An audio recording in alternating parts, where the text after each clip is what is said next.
নমস্কার, সুপ্রভাত।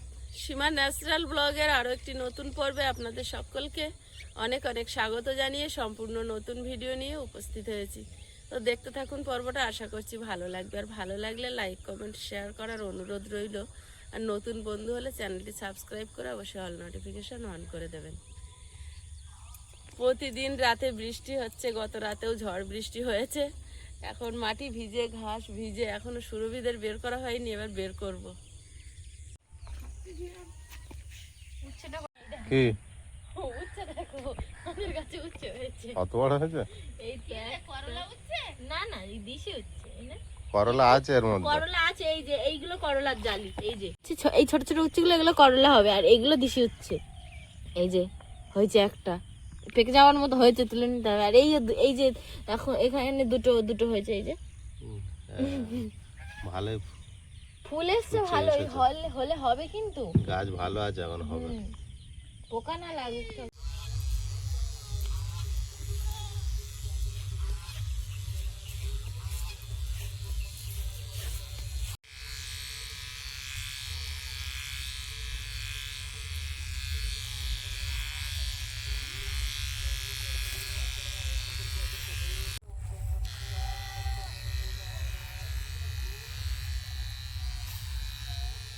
নাকে ঢুকে গেছে।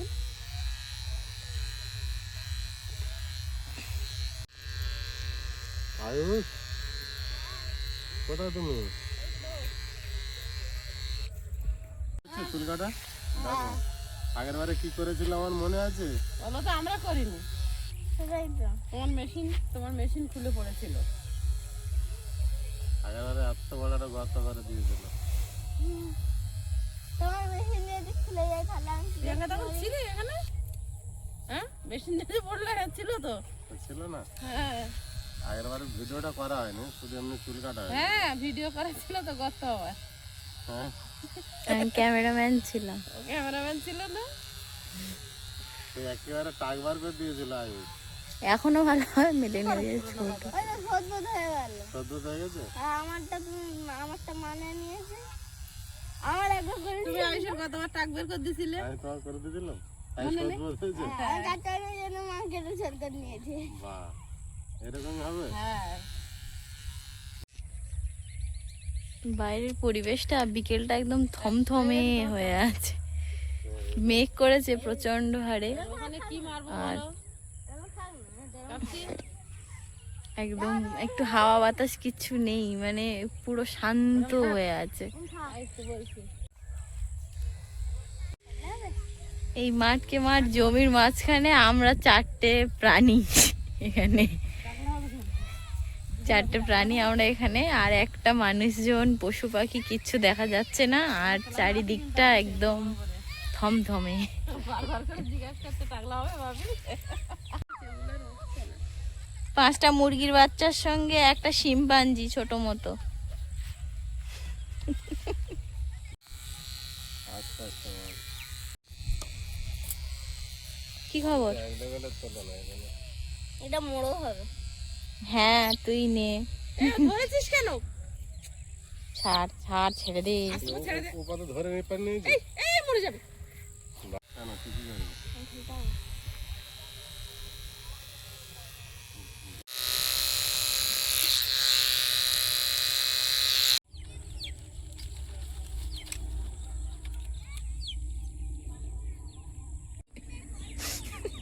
বেকাও সেলুনওয়ালাদের মতো ভাবি। বেকাও মুখটা তো সেরকম বেকাল। চুল আসতে না সেলুনওয়ালারাও সঙ্গে ভাব নেয় না। ওই দা চোখ তখন সেলুনওয়ালাকে ভাব এমনি এসে যায়। এদিক ঘরে তো এই দক্ষিণ দিকে গিয়ে আমার চোখে মুখে চুল যাচ্ছে। আবার আমি মানে হাত এইদিকে চলে যাবে। দক্ষিণ হাওয়াটা ঘুরতেও চায় না, একটা আয়না নেছে। চারজনে ছিলাম একসাথে, আয়ুষের বন্ধু বান্ধব সবাই খেলাধুলো করছে ওদিকে, তাই দেখে আবার আয়ুষও গেল ওদিকে।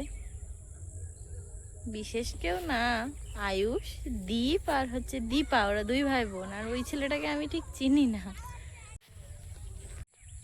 মেঘটা এত ঘন হয়ে হয়েছে, একেবারে কালো। যারা গরু টরু বাঁধে মাঠে, ওই যে একটা দাদু গরু নিয়ে যাচ্ছে, আর ওই দিকে কটা গরু বাঁধা আছে কাদের, তারা নিতে এসেছে।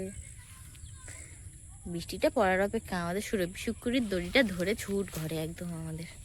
এখনই চিল্লাচ্ছিল মেঘ দেখে, এবার খেয়ে দিচ্ছে, ভাবছে আর পাবো না, ঘরে ঢুকে গেলে ওই কাঠের উপর শুয়ে থাকতে হবে, তার থেকে বাবা খেয়ে নিয়ে ডাকাডাকি করে লাভ নেই। এখন আমাদের দেখে ডাকছিল, হ্যাঁ এখানে ভালো না, ওই দিক যাবো, আর কি বলতে চাচ্ছিল, ঘাস মুখে করে চিল্লাচ্ছিল, চিল্লাচ্ছে আর বলছে এখানে ঘাস ভালো না। এটা আমাদের সুরভি শুক্কুরির অভ্যাস, মানে আমাদের দেখলে যেভাবেই থাকুক এখানে খাওয়া ভালো হচ্ছে না, ওই দিক যাবো, এখানে খাওয়া ভালো হচ্ছে না, ওই দেখো হাসছে। ঘাড় ভেঙে যাওয়ার মতো হলো, ছাড়ো দেখি না। ঘাড় ভাঙবে না, তুমি একটু ওয়েট করো, এই তাহলে যেন মাথাটা উপর বসে পড়বে। আর সাইডটা সুন্দর না করলে তোমার মানাবে না। তুমি এদিক ঘোরো তো, এবার আমি এই দিকটা করছি। ভগবান, বিল কত মা? বিল জমা হচ্ছে 1 কেজি মাংস। এই, বাবা ছেলে একই গেঞ্জি পরেছে, একই গেঞ্জি পরেছে, পিঙ্ক পিঙ্ক ম্যাচিং। তুমি দেবে নাকি? এরকম হাঁটে থাকে।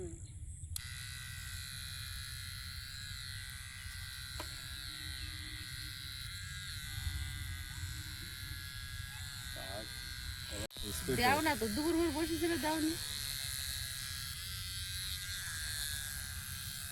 বাবুর কাটতে কাটতে যদি মেশিন বন্ধ হয়ে যায়, তোমার মাথায় কাঁচি দিয়ে খাঁজ মেরে দেবো, তোমার ভালো কাটা হয়েছে। আর বাবুর এত মেঘ করেছে, আমাদের তাড়া করলো বলে।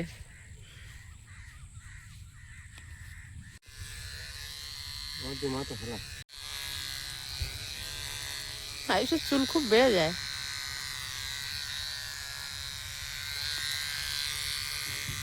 তাই না আয়ুষ? আমি উপরের সামনের চুলটা কাটতে পারি না হাত দিয়ে, তাই সীমা আবার ওটা সেভ করে দিচ্ছে। কত তাড়াতাড়ি কেটে দিলাম এক্ষুনি আয়ুষে চারিদিকে। ওরে বাবা, দেখতে দেখতে এরকমই মেঘ করে ফেলেছে, এই জন্য অন্ধকার হয়ে এসছে। বাবা, আকাশের অবস্থা কি!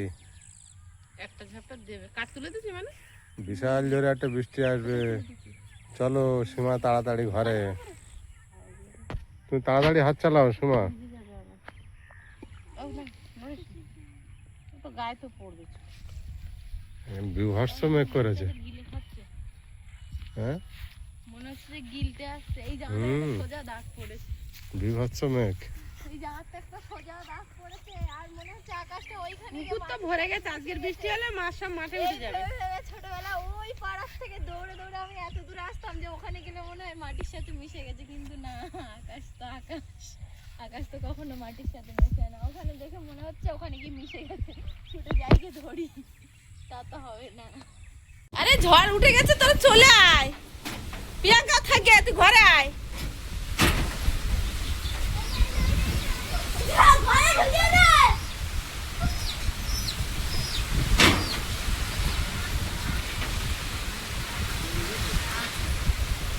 জল কত দূর চলে আসছে, ঢোক না ভিতরে, ঢোক, এই ঢোক, ঢুকে। এই যে ওইটা শিয়াল যাচ্ছে তো একসাথে মিলিয়ে গেল, যা কই গেল? কোথায় গেল? ওই দেখ চোখ জ্বলছে, ওই চোখ জ্বলছে। হ্যাঁ, ওই যে আপনাদের অনেক প্রশ্ন ছিল, সেই প্রশ্নগুলোর উত্তর দিতে আমরা বসেছি। প্রথমত, মেয়ে চলে এসেছে, মেয়ে কেমন কি সে বিষয়ে অনেক খারাপ কমেন্ট এসছে, সেগুলোর উত্তরও আমি দেব, কারণ আমি মা। সন্তান যাই করুক, মা কখনো ফেলতে পারে না, তো সে বিষয়ে তো কথা অবশ্যই বলবো। আর দ্বিতীয়ত, আমরা যে ও যে চলে এসেছে, ওর বাচ্চা কোথায়, বাচ্চার কথা মনে করে না, কেন নিয়ে আসিনি, সেই প্রশ্নের উত্তর ও মা তো ও নিজেই দেবে। আর তৃতীয়ত, আমরা আইনি পদক্ষেপ নিচ্ছি না কেন? মেয়ে অভিনয় করছে বা আমি অভিনয় করছি, আমরা অভিনয় করছি, নাটক করছি, তো সেই বিষয়টাও বলবো। তো সব প্রশ্নের উত্তর আপনাদের আজকে আমি দেব। আর তার মধ্যে কিছু কমেন্ট কিছু মানুষ করেছে, সেগুলো অবশ্যই আমার উত্তর দিতে হবে, না হলে হবে না।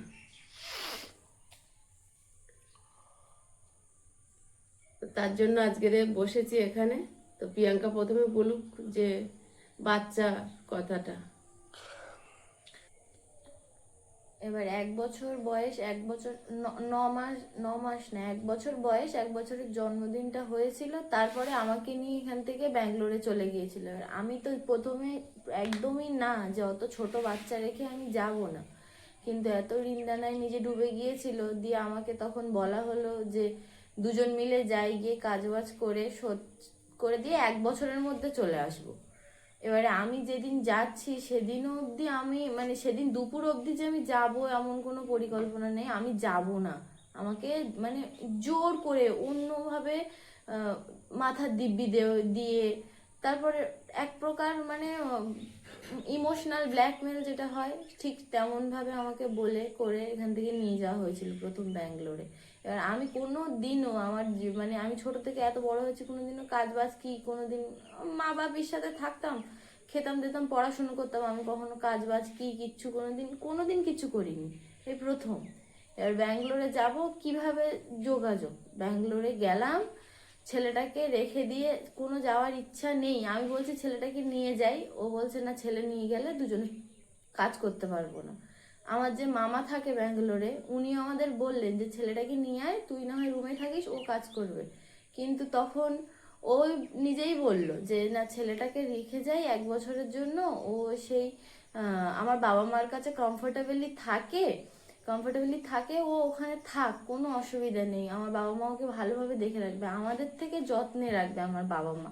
এবার একটা বাচ্চা যতই ভালোভাবে রাখা হোক, মায়ের মতো ভাবে কেউ কখনো রাখতে পারে না, কোনোদিনও না। মায়ের জায়গাটা কেউ কোনোদিন পূরণ করতে পারে না, সে যত ভালোভাবেই রাখুক।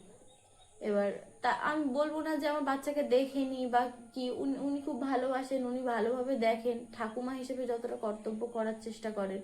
এবার ব্যাঙ্গালোরে যখন গিয়েছি তখন কাজ বাজ করে টাকা পয়সা সব ওর কাছে থাকে মোটামুটি। মানে পেমেন্ট কত পাই আমাকে বলে না, দুজনে মিলে কাজ করি। এবারে প্রথমে পেমেন্টটা হাতেই দিত, তারপরে ওখান থেকে অ্যাকাউন্ট খুলে দেয়। ঠিক প্রথমে পেমেন্টটা হাতেই দিত, তখনও মানে তখন বলতো টুকটাক বলতো প্রথমের দিকে, তারপরে আর একদম বলতো না। আর টাকা পয়সা নিজেও কি করতো, বাচ্চাটাকে পাঠাতো, নিজে কি করতো কিছু কখনো বলতো না। শুধু বাজার করতে যাওয়ার সময় আমাকে নিয়ে যেত মাসে একবার করে, ওই আমি জানতাম। বাদ বাকি ও টাকা বাড়িতে পাঠিয়েছে কি করেছে ও নিজে জানে। এবার তার মধ্যে মানে পেমেন্ট আমার কেমন ঢুকতো আমি কিভাবে বুঝলাম, অ্যাটেন্ডেন্স কার্ড ছিল যে কতগুলো ডিউটি, কতগুলো ওভার টাইম করলে এক্সট্রা টাকা পাওয়া যেত। দিয়ে আমি সেগুলো হিসেব করে করে দেখতাম যে আমি তো অনেক টাকা কাজ করেছি, কিন্তু এই টাকাগুলো যখন আমি মানে স্বাভাবিক দুটো মানুষ যখন কাজ করবে অবশ্যই আরেকজনের প্রশ্ন জাগতে পারে যে তুমি আমার টাকাগুলো কি করছো বা টাকাগুলো কি হলো। আমি মানে চাইতে যেতাম, খরচ হয়ে গেছে, হিসেব কখনো মেলাতে পারতো না, বলতো না আমাকে। দিয়ে এভাবে এভাবে বাচ্চাটাকে আমার থেকে মানে ওখানে যখন গিয়েছি তখনও বাচ্চাটা একেবারে ছোট, ও মানে কি বলবো দুধ খেত তখন, আমি তখন গেছি। তারপরে আস্তে আস্তে আস্তে আস্তে বাচ্চাটাকে মানে ফোন করতো, ও নিজের মতো বাইরে থেকে ফোন করে আসতে পারে। আমি বাড়ি আসলে একটা ফোনে রিচার্জ করা হতো আর একটা ফোনে রিচার্জ করা হতো না। আমি ওর ফোন থেকে ফোন করতাম, 2-4 মিনিট বাচ্চাটার সাথে কথা বলতাম। এবার ও তো ছোট, ও মানে সামনে যেটাকে দেখছে মানে ওর ঠাকুমাকে দেখছে, ওটাই মা ভাবছে। দিয়ে উনি সবসময় খাওয়াচ্ছেন, ঘুম পাড়াচ্ছেন, ওকে মানুষ করছেন, ওকেই মানে মা ভেবে নিয়েছে ওর ঠাকুমাকে। এবারে আমি যখন ফোন করতাম ও আমাকে না চিনতে পারতো না। এবার তখন আমার এতটা খারাপ লাগতো, আমি বলতাম আমি বাড়ি চলে যাব, আমি থাকবো না এখানে। দিয়ে ও বলতো ঠিক হয়ে যাবে, বাচ্চা মানুষ, আমরা যখন যাব আবার বুঝিয়ে বলবো, সব গুছিয়ে নেব, কোনো অসুবিধা নেই, দিনটা ঠিক হয়ে যাক, আমরা বাড়ি চলে যাব। বাচ্চাটা এই করে করে যখন 1 বছর হয়ে গেল, ওইখানে 1 বছর মতো যখন থেকে গেল, তখন আর আমাকে একদম চিনতেই পারতো না। ফোন করলে কথা বলতে চাইতো না, ও ওর সাথেও কথা বলতে চাইতো না, এমনকি ওর সাথে কথা বলতো না তো, ফোন করতো না খুব একটা। আমি যদি করতাম বা ও মাঝে মাঝে করতো, তো চিনতে পারতো না, একদমই চিনতে পারতো না। তো মানে এই করে করে আমি একদিন খুব ঝামেলা হয়, মানে মদ মদ খাওয়া নিয়ে তো সবসময় ঝামেলা বেঁধেই থাকতো। তারপরে আমি একদিন বললাম যে আমার থেকে তো সবই কেড়ে নিলে, তো আমার বাচ্চাটাকে কেন কেড়ে নিলে? তখন ও বলছে বলছে কে বলেছে তোকে আমি কাজ করার জন্য এখানে এনেছিলাম? আমি এনেছিলাম তোর থেকে আমার বাচ্চাটা আলাদা করার জন্য। কে বলেছে তোর সাথে আমি থাকবো? তো এমনিতেও আমি তোকে ছেড়ে দেবো সেই বাড়ি গিয়ে। বাচ্চাটাকে আলাদা করছিলাম শুধু আমার বাবা মার কাছে রাখতে দিয়েছি, যাতে বাচ্চাটা তোকে না চিনতে পারে। তখন না আমি আকাশ থেকে পড়ছি যে মানুষ এতটাও নিচু হয়, মানে আমি এতটা কি খারাপ কাজ করেছি? আমি তো ওর ভালোর জন্য, সংসারটাকে গোছানোর জন্য ওর সাথে আসলাম, কিন্তু যে এমন করবে আমি কোনো দিনও ভেবে উঠতে পারিনি।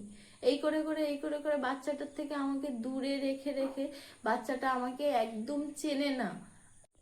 এবার অত্যাচারের মাত্রাটা এতটা বেড়ে গেল, মানে আমি মানে ওখান থেকে বেরিয়ে আসার অনেক চেষ্টা করতাম। আমি ওখান থেকে অনেকবার ভেবেছিলাম আমি চলে আসব, কিন্তু একটা অন্য রাজ্য, সম্পূর্ণ অন্য জায়গা, অন্য ভাষা, মানুষজন, আমি কিচ্ছু চিনি না। আমি হুট করে ওখান থেকে বেরিয়ে আসতেও পারছিলাম না। এবার আমার যে একটা সাপোর্ট লাগবে, আমি তখন আমার ভুলের বশত, আমারই ভুল বশত আমি তো কারোর সাথে যোগাযোগই করিনি। আমার মা বাপি কেউ কারোর সাথে কথা নেই। মা মা মা তো মানে ভেতরে ভেতরে মামাদের সাথে যোগাযোগ রেখে আমার কথা মানে জানার চেষ্টা করতো, আমার খোঁজ খবর রাখতো, কিন্তু আমি তো সেটা বাইরে থেকে জানতাম না। আমি যখন পরে নিজে থেকে মাকে ফোন করেছি, মা মা একদিন আমার সাথে কথা বলেছে, তারপর থেকে না আমি মানে ভরসা পেয়েছি যে আমার সাথে কেউ আছে। সেদিনও আমাকে খুব মেরেছিল, আমি সেদিন ভরসা পেলাম যে না, আমার সাথে কেউ আছে, আমি যদি এখান থেকে বেরোই আমার মাথার উপর একটা ছাদ আছে। দিয়ে আমি একদিন ঝামেলা, দুদিন ঝামেলা পড়ে তারপরে আমি 2 মাস সহ্য করেছি। তারপরে গিয়ে আমি মাকে একদিন বলেছি, বলে সেইখান থেকে আমার এখানে চলে আসা। এবার আমি তো ওখান থেকে ডাইরেক্ট এখানে এসেছিলাম, আমি নিজে পালিয়ে বেঁচে এসেছি, এটাই মানে আমি ভগবানের কাছে ধন্যবাদ জানাই। বাচ্চাটা আমি আনবো কিভাবে?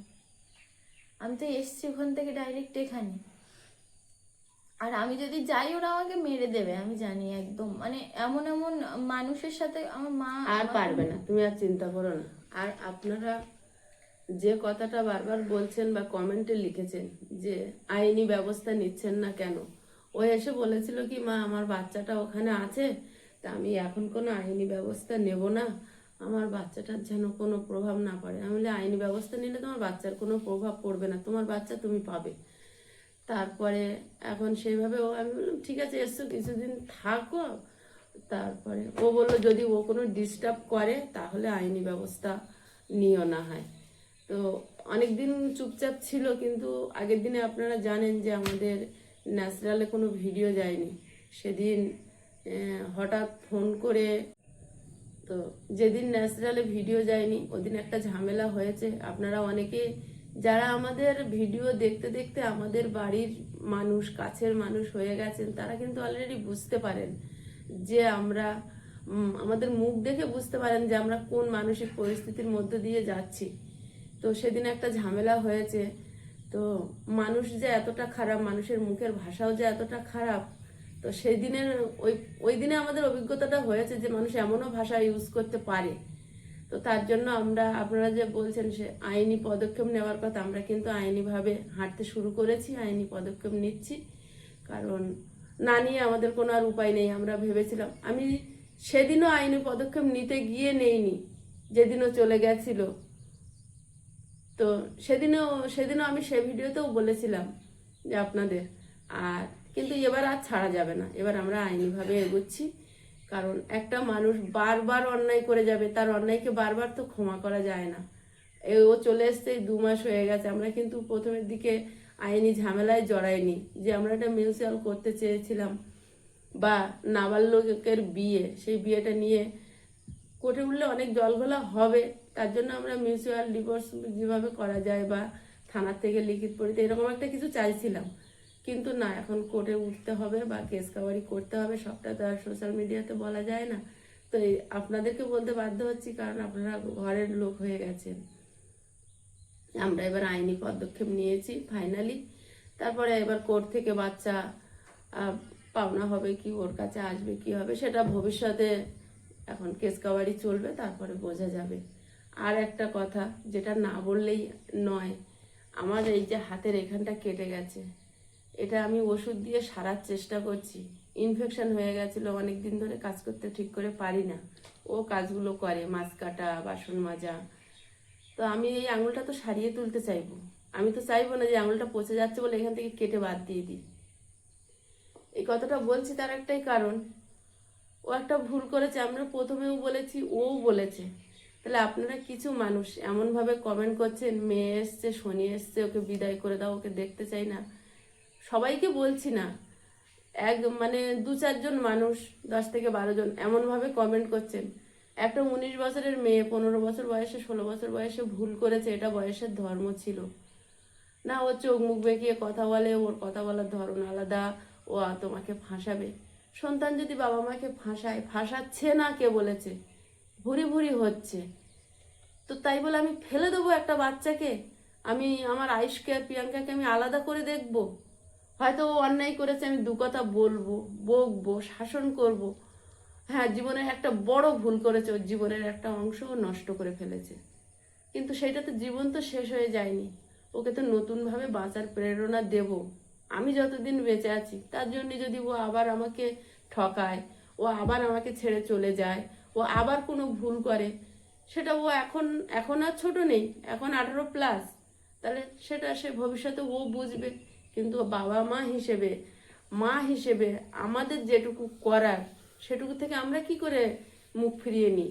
এখন ওর মাথার উপরে কেউ নেই আমি ছাড়া, ওর বাপি ছাড়া, তাহলে আমরা ওকে ফেলে দেবো? আপনারা এটা বলতে পারছেন কি করে? কখনো সেটা হয়? এবার যদি ও যদি আরো ভুল করে, সেটা ওর কপালে আছে, ওর হয়তো নসিবে লেখা আছে, তাই ও করবে। কিন্তু এই কথাটা আমি মানতে পারলাম না যে আমি ওকে ফেলে দেবো। ও ভুল করেছে, আমরা শাসন করছি, বকছি, সেটা নিয়ে আমরা নিজেরাও ক্ষতবিক্ষত হচ্ছি। যেদিনকে আপনারা অন্যের ভিডিও দেখে জেনেছিলেন আমার মেয়ে আছে, এই আপনারাই বারবার আমাকে ক্ষতবিক্ষত করেছেন কমেন্ট করে। মেয়েকে দেখায় না, কেমন মা, মেয়ের পরিচয় দেয় না, মেয়ের পরিচয় দিতে লজ্জা পায়, সন্তান হয়েছে তবু সেই সন্তানের পরিচয় দেয় না, মা নামের কলঙ্ক। আর আজকে যখন সেই সন্তান ফিরে এসছে, সে তার অন্যায় বুঝতে পেরেছে, সে তার ভুল বুঝতে পেরেছে, বারবার আপনারা তাকে ক্ষতবিক্ষত করছেন কমেন্ট করে যে মেয়ে আবার ভুল করবে, আবার চলে যাবে। কিছু করার তো নেই, বোঝাচ্ছি তো, চেষ্টার তো কোনো হয় না। একটা মানুষ একটা ক্লাসে পড়ে 1-2বার ফেল করলেও সেও চেষ্টা করে যে আমি আরেকবার দেখি না পাশ করতে পারি কিনা। তাই বলে ওকে ফেলে দেবো, ওকে বাদ দেবো, এটা তো কখনো হতে পারে না। তো প্লিজ আমি হাত জোড় করে আপনাদের কাছে অনুরোধ করছি, আপনারা এই কমেন্টগুলো প্লিজ করবেন না। আমি বা আমাদের আয়ুষের বাবা, আমরা দুজনে, ওদের বাপি আর আমরা দুজনে কখনো ওদের দুজনকে আলাদা করে দেখি না, আর দেখবও না ভবিষ্যতে। তাই অন্যের কথায় প্রভাবিত হয়ে বা নিজেরাও কিছু মানসিক চিন্তাভাবনা করে এই ধরনের কমেন্ট করে ওকে মানসিকভাবে ভেঙে দেবেন না। একটা মেয়ে ভুল করেছে, তাকে উঠে দাঁড়াতে আরও সাহায্য করুন। আপনারা পজিটিভ কমেন্ট করুন, গঠনমূলক কমেন্ট করুন। ও অবশ্যই ভুল করেছে, আমিও তো বলছি, কিন্তু ওকে ফেলে দেবো? এটা তো কি করে হতে পারে?